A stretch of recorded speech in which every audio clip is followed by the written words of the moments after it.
Welcome to day 13, and we're going to just do a little bit more exploration with regards to our intuition today. So, what I want to do is set you some tasks. We're not going to do them live or here.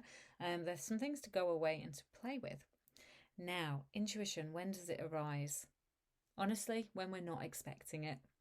It's a hard thing to conjure on purpose. I know we played with that yesterday and we can continue to play with that. And the more you get used to accepting it and holding space for it within your life, the easier that kind of thing will come. But in the first instance, and often even far down the line, intuition arises whenever it wants.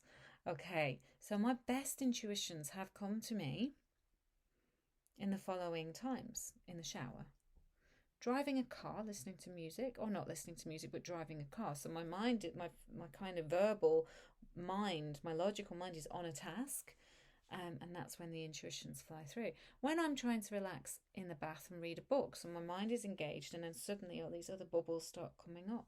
I find a lot of creative intuition comes up through this way. It's also for any of you who are creatives, you will find that this process and the magic that you weave comes through most strongly when you're really not expecting it, or perhaps not wanting it.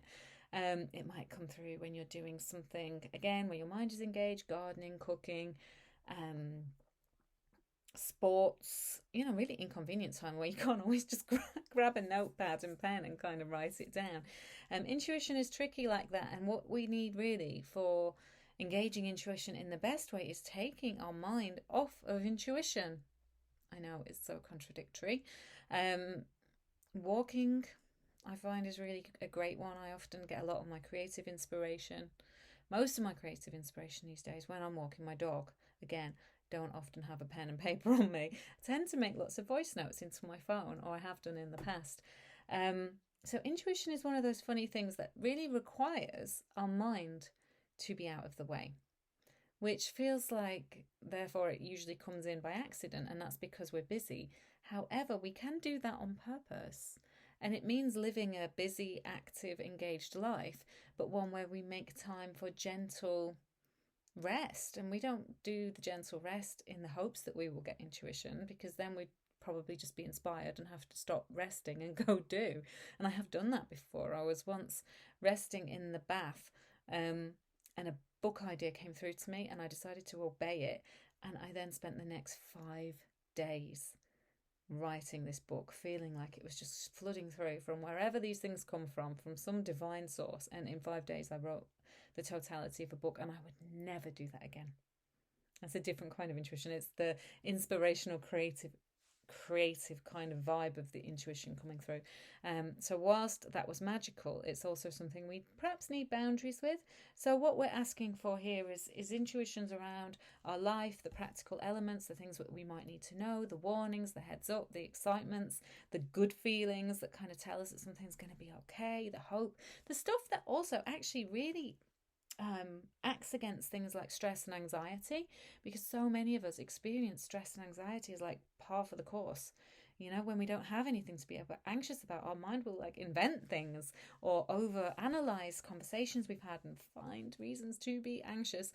So for me, sometimes intuition feels like the opposite of anxiety. It feels like hope. It's something to hang on to. It's something that feels good. Yes, it comes through as warnings like, oh, that person's a bit dodgy, or don't go down that street. But other times it's this hopeful feeling of something good that could come forward, or it's the path forward. We're all being guided onto our path forward. And our life purpose at all times. We ignore it, we ignore it, we ignore it. And nothing bad comes of it. It's just that had we followed it, something good could come quicker, you know? So how do we make space for intuition? We chill, we relax, we get busy with being peaceful in our minds, we meditate.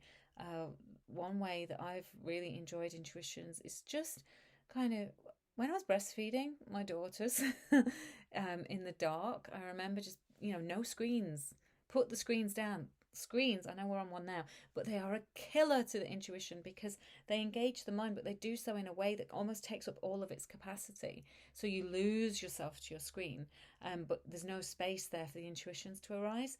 So my top tips for you to get into your intuition over the next few days and the rest of your life really are really simple things like having a little chat with your spiritual guides, God, higher power before you go to sleep at night, I often find brings some intuition through. Annoyingly, they may be in the middle of the night, like 3 a.m. ish, or they may come the next morning, or sometimes just as you're dozing off. So if you don't want that, if you're very tired, maybe wait for a night when you're not so tired. Art is a great way, and you don't have to be particularly talented. You can scribble, you can do the mindful colouring in books. I'm always colouring with my kids, and I find that that kind of switches off that active part of my mind, and little bubbles come up. Get in the shower, get driving, go for walks, peaceful walks. They don't have to be great big long walks, great big laborious walks where you feel like you're desperately searching for some kind of intuitive answer. Just do it regular. Make sure you move your body. I think physical movement is key to a spiritual path. So you don't have to necessarily get out there and do an aerobics class or anything like that. You're not doing a big run or a marathon quite yet, but perhaps just walking, being in nature, movement, observing, looking around you, keeping your mind on the natural things, the things that are easy to just observe. Oh, look at that bird, look at this, look at that, and before you know it, stuff is rising to the surface.